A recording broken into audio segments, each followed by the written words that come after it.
Happy Friday, everybody. Welcome back to Fact Friday. I'm Dr. Rose, the Primal Professor. Here's something most people don't realize. Every time your blood sugar spikes, it's not just about your waistline. It's about your memory, too.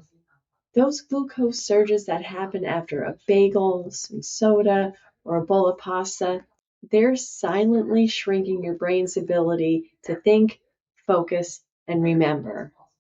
When your blood sugar goes up, your brain gets hit from multiple directions.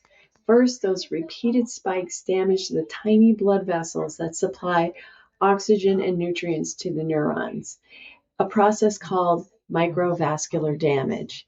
It's like cutting off the brain's power supply one little wire at a time. Next, and we've talked about this on the channel, glucose binds to proteins in your body and brain through a process called glycation. That process then creates harmful compounds called AGEs, or advanced glycation end products, which accelerate aging and literally damage the actual structure of the nerve cell or neuron. That makes the brain more rigid, less flexible, and less able to form new connections.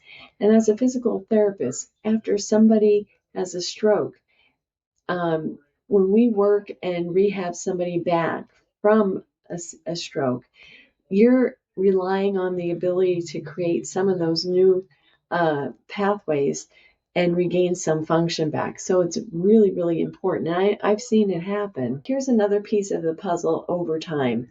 High insulin levels from those sugar spikes can make your brain also insulin resistant, just like the rest of the body. That's a huge problem because insulin isn't just about blood sugar in the brain. It's critical for memory formation, learning, and neuroplasticity. When your neurons stop responding to insulin, that's when cognitive function starts to decline. So studies now show that people with prediabetes, not even full-blown diabetes, already have measurable changes in memory, focus, and processing speed. And the longer those blood sugar spikes continue, the higher the risk for dementia later in life. That's one of the reasons why Alzheimer's disease is now referred to as diabetes type 3. So here's your actionable takeaway. The good news is, and it is really good news, you have a lot more control over this than you probably think. Every time you choose proteins and good healthy fats over sugar and starches, you're protecting your neurons.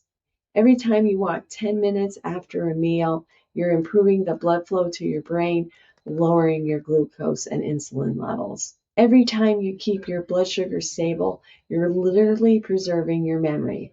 So if you want to stay sharp as you age, if you want your brain working for you and not against you, managing your glucose is one of the most powerful steps you can take. Have you noticed brain fog or memory issues before you were told you had high blood sugar? Drop a comment below. I would love to hear your story.